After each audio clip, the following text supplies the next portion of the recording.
बिहार में बाढ़ आने से पहले ही सरकार ने बजा दिया है अलर्ट का सायरन।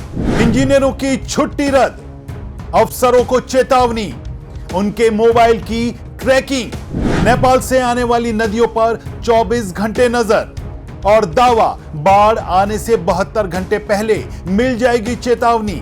लेकिन सवाल है, क्या बिहार में आखिरकार बाढ़ से लड़ने का नया फॉर्मूला खोज लिया गया है?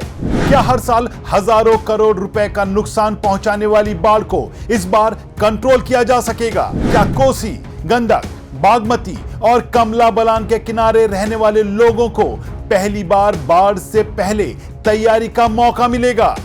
या फिर यह भी हर साल की तरह सरकारी दावों का नया अध्याय है? मुद्दा गर्म है कि आज के एपिसोड में आज हम बात करेंगे बिहार में बाढ़ पर सरकार के हाई अलर्ट मिशन की। नमस्कार, आप देख रहे हैं YBN बिहार झारखंड और मैं हूं दीपक गौड़। आज का मुद्दा बिहार की बाढ़ पर, क्योंकि बिहार में बाढ़ कोई नई कहानी नहीं है। यह एक ऐसा संकट है जो हर साल आता है, लाखों लोगों को प्रभावित करता है, हजारों गांवों को पानी में डुबो देता है, फसलों को बर्बाद करता है, सड़कों को तोड़ता है और बिहार की अर्थव्यवस्था को गहरी चोट पहुंचाता है।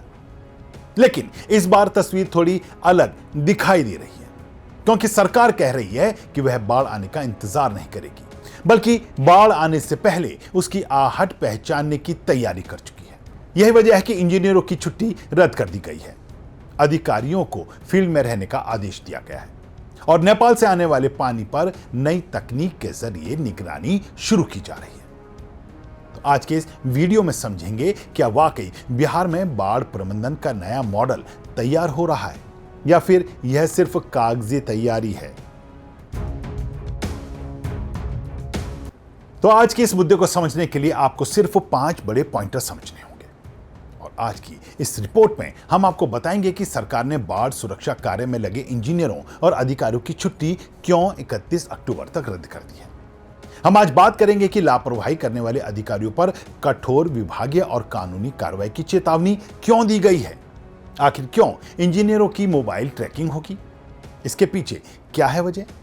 हम आज विस्तार से बताएंगे कि नेपाल से रियल टाइम डेटा के जरिए 72 घंटे पहले बाढ़ का पूर्वानुमान देने की तैयारी का मामला क्या है और सबसे अहम कि सरकार अब राहत बांटने के मॉडल से निकलकर कैसे नुकसान रोकने के मॉडल पर काम कर रही है।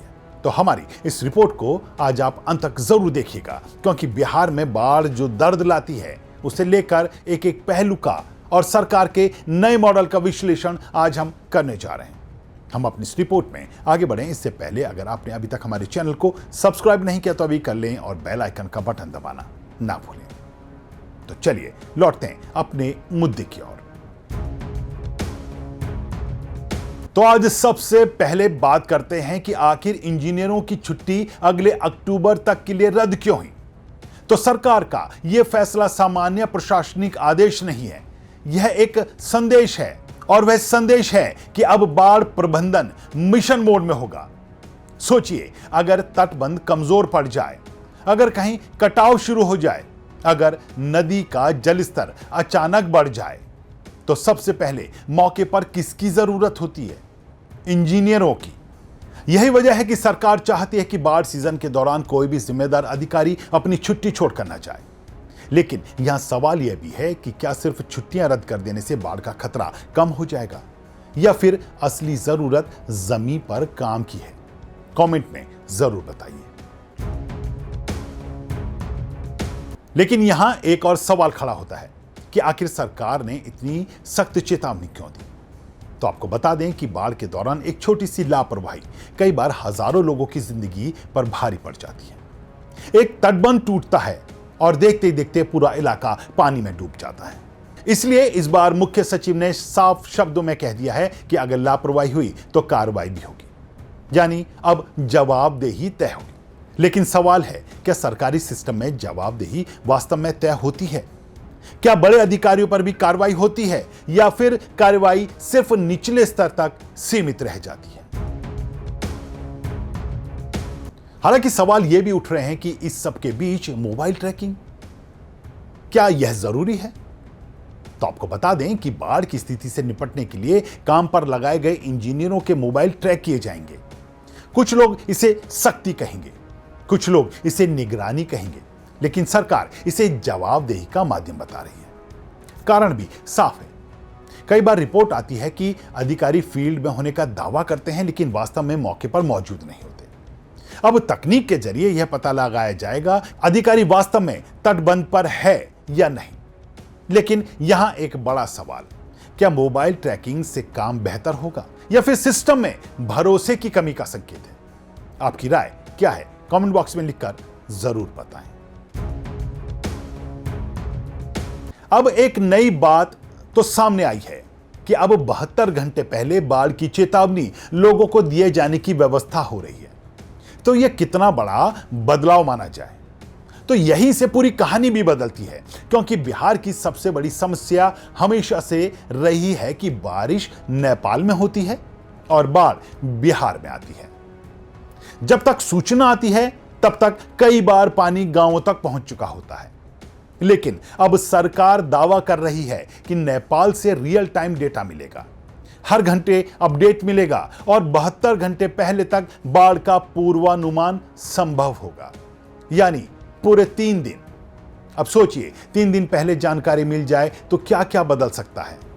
लोगों को सुरक्षित निकाला जा सकता है, राहत शिविर तैयार हो सकते हैं, एनडीआरएफ की टीम पहले से पहुंच सकती है, पशुधन को बचाया जा सकता है। यानी बाढ़ नहीं रुकेगी, लेकिन नुकसान कम हो सकता है। और शायद यही इस पूरी योजना का सबसे बड़ा उद्देश्य है। तो यहां एक अच्छा संकेत अब मिलता है। यह नजर आ रहा है कि क्या अब बिहार आपदा राहत के बजाय उसके आपदा में कम से कम नुकसान या आपदा को रोकने के प्रबंधन मॉडल पर काम करता हुआ नजर आ रहा है।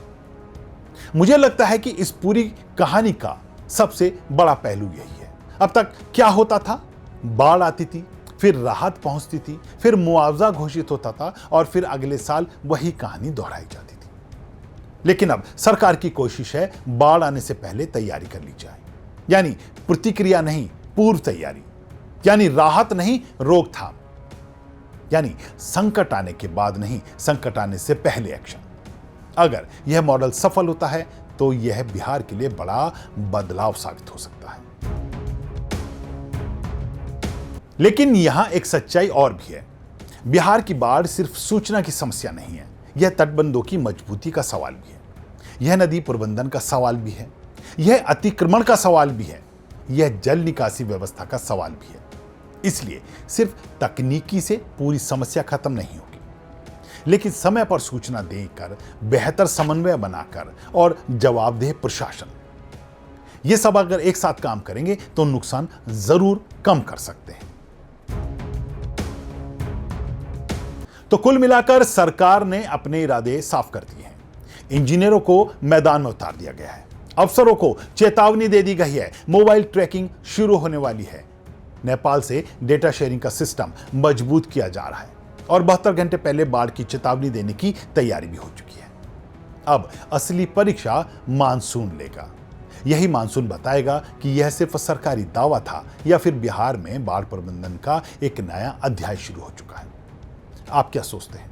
क्या इस बार बिहार बाढ़ में होने वाले नुकसान को कम करने में सफल हो पाएगा या फिर हर साल की तरह इस बार भी हालात वही रहेंगे? अपनी राय कमेंट बॉक्स में लिखकर जरूर बताएं। बहरहाल, हमारी आज की इस रिपोर्ट में इतना ही। अगर आपको हमारी ये रिपोर्ट पसंद आई हो तो इसे लाइक करें, इसे शेयर करें और हमारे चैनल को सब्सक्राइब करना ना भूलें। फिलहाल एक बार फिर मिलेंगे ऐसे ही एक नए मुद्दे को लेकर, तब तक के लिए दीजिए इजाजत। नमस्कार।